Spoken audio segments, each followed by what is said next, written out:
알겠습니다. 자, 그러면 이어서 우리가 인선에 대한 얘기도 좀 해야 될 것 같은데요. 네, 새 정부, 새 첫 장관 인선이 어제 11개 부처에서 있었는데 일단 총평이 궁금합니다. 11명의 인선 총평 어떻게 보십니까? 일단 좀 약해 보여요. 제가 볼 때는 약해 좀 보인다? 약해 보이고. 아, 그래요?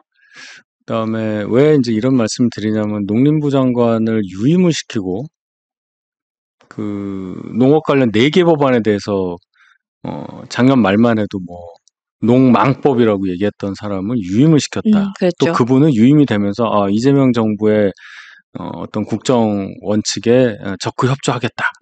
이렇게 얘기하니까 이게 무슨 인사인지 모르겠고 20년 만에 통일부 장관 했던 사람을 다시 또 기용을 해서 또 통일부 장관을 맡겼다. 이것도 어떤 사인인지 잘 모르겠고요. 또 뭔가 구색을 맞추려고 한지는 모르겠지만 네. 예전역에 은퇴했었던 삼선 의원 출신, 저희 당 출신을 보훈부 장관으로 또 임명을 한 것도 이건 도대체 뭔지 겹치는 게 이제 고향이 같더라고요. 아, 이재명 대통령과요? 네. 안동으로 이렇게 돼 있는데 글쎄요. 여러 가지로 찜찜하게 많이 남아요.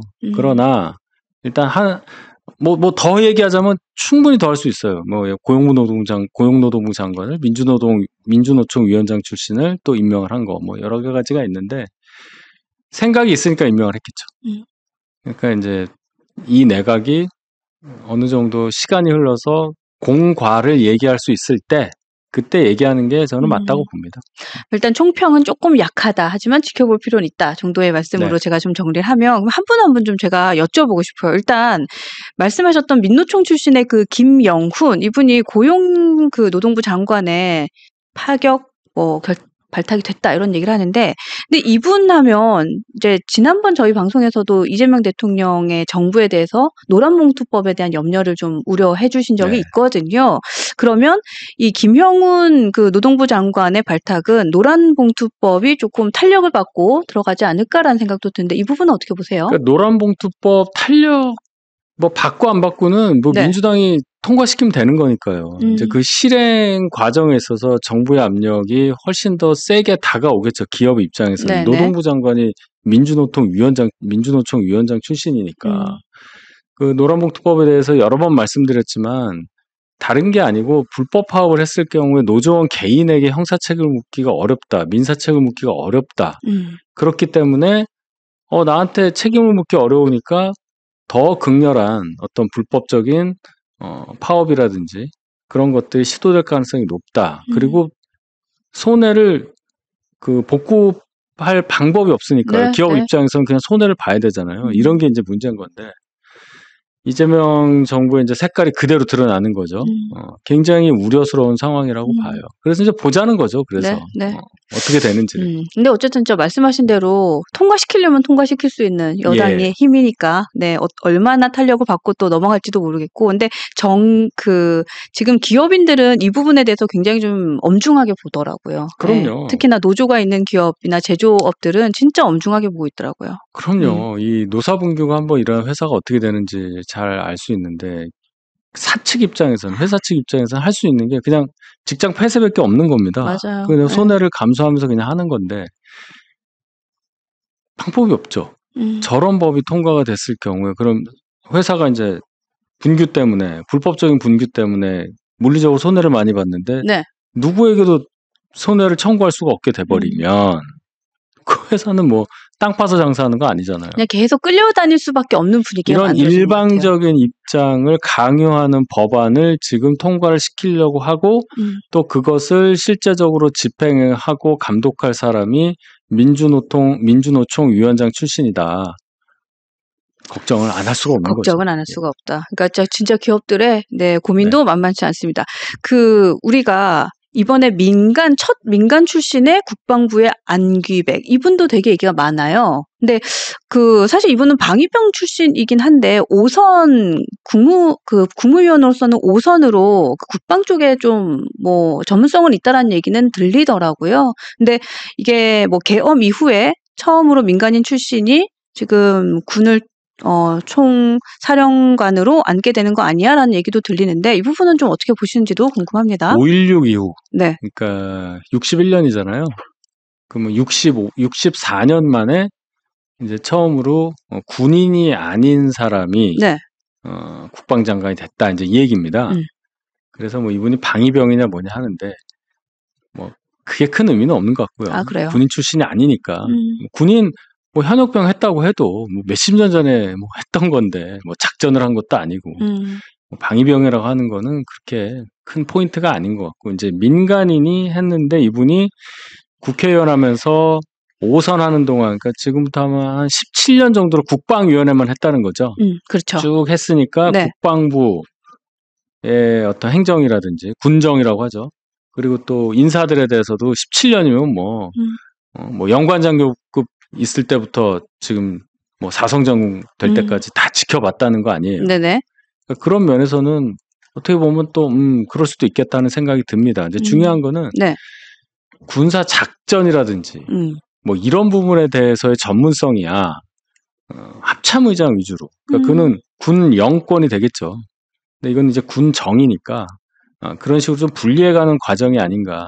미국은 현역을 면한 지 7년이 지나야 국방장관을 할 수가 있어요. 네. 예, 그래서 지금 미국 국방장관 보면 그 헥세스 장관 보면은 그분이 소령 출신인가 그렇고요. 그냥 그 TV 방송 진행자 출신이에요. 맞아요. 국방장관을 TV였나요? 네네. 했단 말이에요. 이제 그런 유사한 개념으로 봐야 되지 않을까. 지켜보겠습니다. 64년 만이니까. 예. 네, 지켜보도록 하겠습니다.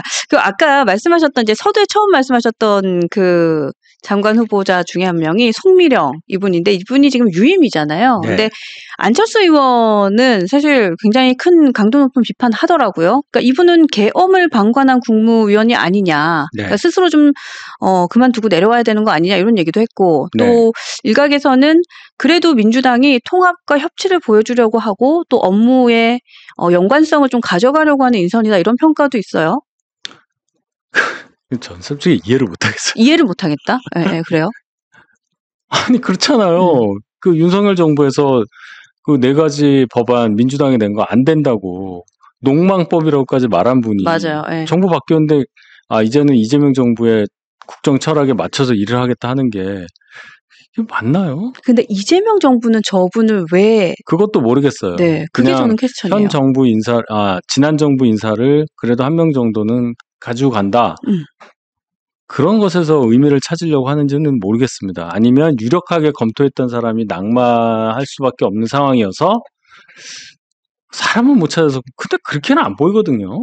그러니까 사실은 장관 후보자를 못 찾아서 저 사람을 안 쳤다? 이거는 아닌 것 같아요. 진짜 왠지. 모르겠어요. 진짜 모르겠다. 예. 그냥 그러면 협치를 보여주고자 하는 건가 싶기도 하고. 근데 또 협치요? 이거는 협치하고 관련이 없죠. 그러니까 이거 어떻게 협치가 돼요? 그 전 정부의 사람은 우리는 그러니까 그렇게 보이는 게 네네. 그러기엔 너무 약하다는 거죠. 그러기엔 약하다. 좋습니다. 그러면 끝으로 이제 전재수 의원 이분에 대한 얘기는 좀 많아요. 그러니까 사실 정말 장관 후보자로서 어때라는 점도 있지만 그 이분이 지금 예전에 이재명 후보가 후보 시절에 부산과 관련돼서 많은 정책과 공약들을 내세울 때 이제 선두했던 사람이기 때문에 내년 지선을 앞둔 뭔가 장관 후보가 아니냐 뭐 이런 얘기들도 좀 있더라고요. 저분이 이제 부산 출신 3선이니까 네. 부산의 유일한 민주당 의원이에요. 맞아요. 그리고 해수부도 부산으로 옮긴다고 하는 거니까 그 관점에서 해수부 장관을 맡은 게 아니냐. 노무현 전 대통령도 해수부 장관 출신이잖아요. 네. 그런 차원으로 보고 그래서 이제 향후에 이제 내년에 있을 지방선거의 부산시장 뭐 그런 것까지 생각을 해보면 충분히 지금 말씀하신 것도 감안을 한 인사라고 볼 수가 있겠죠. 전재수 의원은 개인적으로 저는 방송도 몇 번 해봤는데 굉장히 합리적이에요. 민주당 의원들 중에서도. 평이 굉장히 좋습니다. 좋습니다. 예. 그 이재명 정부의 인선을 두고 사실 지금 내년 지방선거를 앞두고 뭔가 지방단체장들을 좀 키워내기 위한 포섭이다라는 얘기들도 있고요. 그렇죠. 네. 예. 또 38년 만에 전국 정당화를 달성하기 위한 뭐 일환이다라는 얘기도 하는데, 그러니까 사실 좀 답답한 포인트는 이거죠. 그러니까 그게 또 어떻게 보면 지혜롭고 영악하게 또 보이지만 또 한편으로는 왜 국민의힘에서는 내년 지방선거에 대해서 어떠한 노력이나 준비도 하지 않을까라는 생각도 좀 드는 것 같아요. 저희가 지금 뭐 지도부도 없는데요.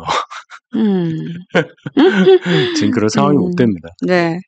그 어제 개혁신당의 경우에는 사실 자체적으로 좀 세미나를 하면서 예. 여러 분들을 모셔서 예. 여러 가지 얘기를 좀 듣고 예. 대선에 대한 뭐 패인도 들었지만 앞으로 나아갈 방향성에 대한 얘기도 좀 했더라고요. 예. 근데 국민의힘에서는 사실 그런 것들이 보이지 않으니까 또 그런 것 때문에 깝깝해 하시는 분들도 많이 계시는 것 같아요.